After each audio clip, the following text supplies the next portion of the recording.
culture générale grâce à des petits quiz de culture générale. Alors j'adore faire ce genre de quiz. Je vous avoue que j'en fais de temps en temps.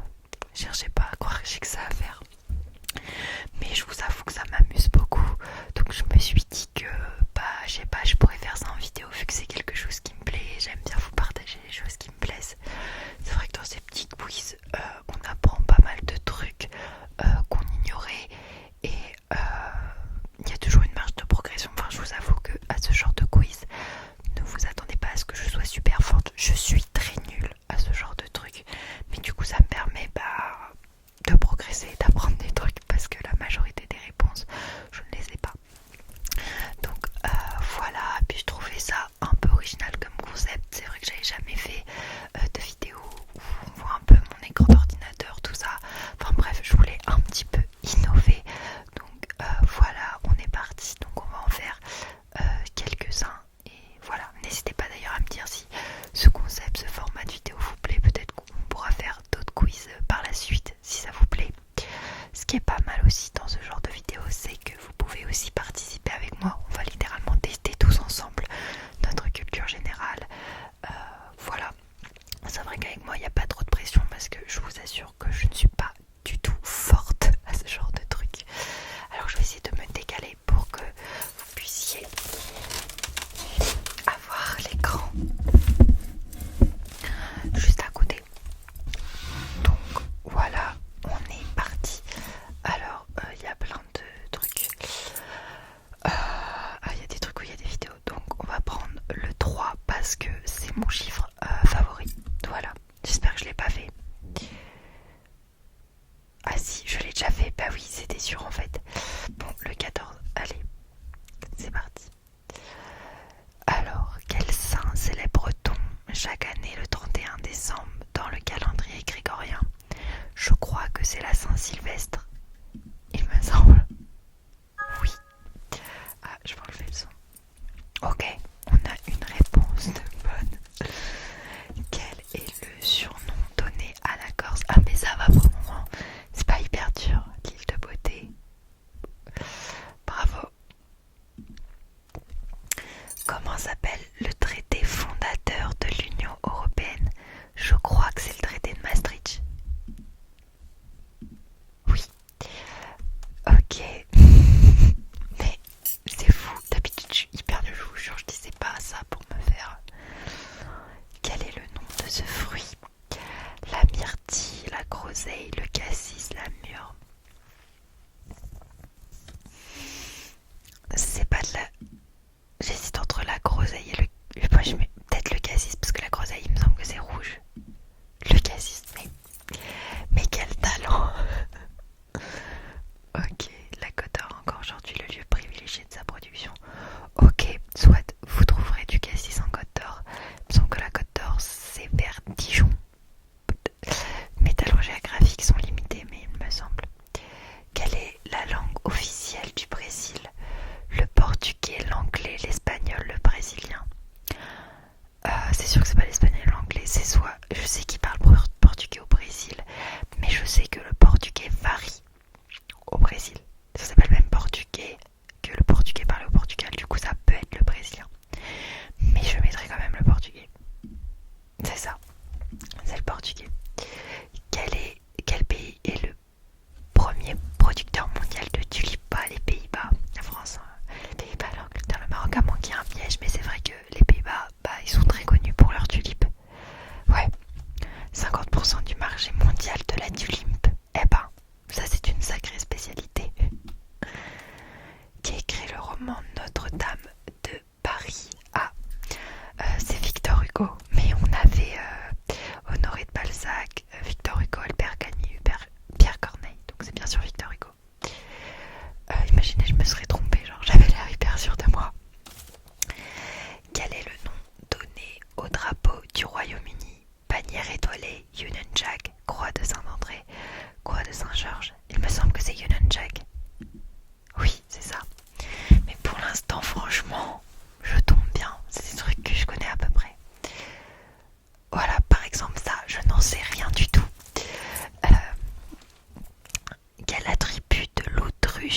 portait jadis l'uniforme des mousquetaires. Alors là, j'en ai aucune idée. Une griffe, une plume, une aile, une patte. J'aurais dit une plume. Pourquoi? Parce que sur les chapeaux des mousquetaires, il y a une plume en haut. Donc j'aurais dit une plume. Oui, c'est une plume. Voilà, dû à leur chapeau. Quel nom donne-t-on à un journal qui paraît chaque semaine? Un quotidien. Pour moi, un quotidien, c'est tous les jours. Je sais pas. Ah, je panique. Un quotidien, un hebdomadaire, un bimensuel, un bi-hebdomadaire. Bah, j'aurais dit un hebdomadaire. C'est un hebdomadaire, mais la chance me sourit. Dans le film Aladdin des studios Disney, ok, je m'y connais pas du tout en Disney. Combien d'œufs le génie peut-il exaucer pour son maître? Alors là, j'en ai aucune idée, mais vraiment aucune. Je vais en mettre 3. Mais ah si, c'est peut-être 3 en fait. Ah, il me semble que c'est 3. Il me semble que c'est 3. Je suis très nulle en Disney. Mais de très loin d'un souvenir, il me semble que tu peux en faire 3. Oui, c'est ça. Mais c'est vraiment très très vieux. Genre très très vieux. Je crois que je sais ça parce que j'avais un jeu sur mon ordinateur quand j'étais petite. Sur ordinateur, à l'époque, on n'avait pas les gros PC de nos parents qui étaient sur le bureau là, qui ramaient bien avec un bon vieux Windows. Et il me semblait que dans ce jeu de Aladdin, on pouvait faire un truc avec 3 vœux. Quel est le nom du mari de Céline Dion décédé en 2016 à René, le fameux René Angélil. Quelle couleur faut-il mélanger pour obtenir du rose? What? Alors là, métal en art plastique sont très limités, sachez-le. Alors là, c'est une bonne question. Bah, c'est sûr que c'est pas le rouge et le blanc, parce que ce serait trop simple. Violet et blanc, violet et rouge et jaune. Moi j'ai envie de mettre rouge et jaune. Vraiment, je réponds au pif là. C'est rouge et blanc. Mais moi je trouvais que ça aurait été trop simple quoi. Bon, ben, on a fait une erreur. Quel est le nom de ce dessin animé pour enfants? Agent Bunky, les mini-justiciers, Totally Spies, Miraculous. C'était que ça. Quel est le nom de la veste de satin portée par les jockeys?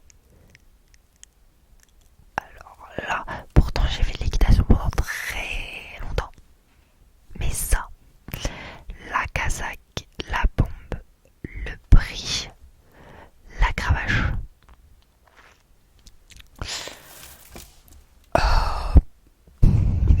C'est sûr, c'est pas la bombe, parce que la bombe, c'est ce qu'on met sur la tête. La cravache, c'est le truc là sur le côté, hop. Soit le casaque, soit le bridge. J'aurais dit la casaque parce que le bridge, c'est bizarre comme place. Je sais pas. C'est la casaque. Ok. Casaque est un mot venant du turc. Il désignait à l'origine un ample manteau d'homme, puis une veste chez les jockeys. La casaque était également portée par les mousquetaires. Ah, on retrouve les mousquetaires, dites donc. C'est bien les mousquetaires en squeeze. Ok. Et ben voilà, on a appris un truc. Quel élément distinctif est utilisé par les Allemands durant la Seconde Guerre mondiale pour reconnaître les personnes juives? Bon, ça je pense que vous avez la réponse. Un triangle rose, un losange bleu, enfin un carré vert, un losange bleu, une étoile jaune. C'est bien sûr l'étoile jaune. Voilà. Ah, et les homosexuels devaient eux porter un triangle rose. Vous voyez ça, je ne savais pas. Ok. À quel chanteur ou groupe doit-on le tube Je danse le Mia? NTM, Joey Star, MC Solar, IAM. Alors je sais plus si c'est NTM ou IAM. Il me semble que c'est IAM. Non, c'est MT. Ah, je sais pas. C'est sûr, c'est pas MC Solar et Joey Star parce que c'est des personnes qui faisaient partie de ces groupes. Je crois que Joey Star faisait partie du groupe NTM. Ça se trouve, j'ai dit n'importe quoi, mais il me semble. Oh, j'ai trop envie de regarder la réponse. Ah, j'hésite. J'ai envie de mettre IAM. Oh putain. Let's go.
personnage de bande dessinée est ami avec un certain Chong Chong et Bianca Castafiore? J'ai jamais été une très grande fan de bande dessinée, je sais pas du tout. Achille Talon, Spirou, Gaston Lagaffe, Tintin. J'ai envie de dire Gaston Lagaffe. C'était Tintin. Je vais me faire défoncer par tous les fans de Tintin, je suis désolée. J'ai une culture en BD qui est vraiment nulle. Je ne m'engage pas. Quel acteur joue le rôle de Katia, le travesti du film Le Père Noël est une ordure? Christian Clavier, il me semble. Mais je suis pas sûre. Gérard Jugnot, Michel Blanc, Christian Clavier, Martin Lamotte. Il me semble que c'est Christian Clavier. Bon, ça va. J'étais pas sûre, mais... Quelle est la bonne orthographe des deux organes situés sur la paroi latérale du larynx? Les amygdales, oui, c'est de la amygdale quoi. Pardon, mais là, en plus je suis pas très bonne en orthographe. Alors ça c'est une question. Je suis sûre que c'est pas ça. C'est pas celui-là, il m'appelle. Ah si c'est ça. Je suis sûre que c'est pas ça, c'est ça. Ok. Placé à l'entrée des voies respiratoires, les amygdales ont pour but premier d'assurer la défense immunitaire de l'organisme contre virus et bactéries. Ok. Eh ben voilà, c'était un cuisant d'échecs. Dans l'univers d'Harry Potter, quel animal est présent sur le blason de la maison pour souffle? Un blaireau, un lion, un cheval, un aigle. Pareil, j'ai jamais regardé Harry Potter, ne m'incendiez pas, mais je sais que c'est un blaireau. Voilà. Je connais visuellement le truc, on va dire. Comment étaient surnommés les soldats français pendant la Première Guerre mondiale? Les barbus, les chevelus, les poilus, les moustachus. Les poilus. De quel arbre le gland est-il le fruit? L'érable, le chêne, le bouleau, l'être. Le chêne, j'ai un doute, mais non, c'est le chêne. Oui, c'est ça. Quelle est la langue officielle de l'Australie? Français, australien, anglais, espagnol. Anglais. De quel oiseau la couleur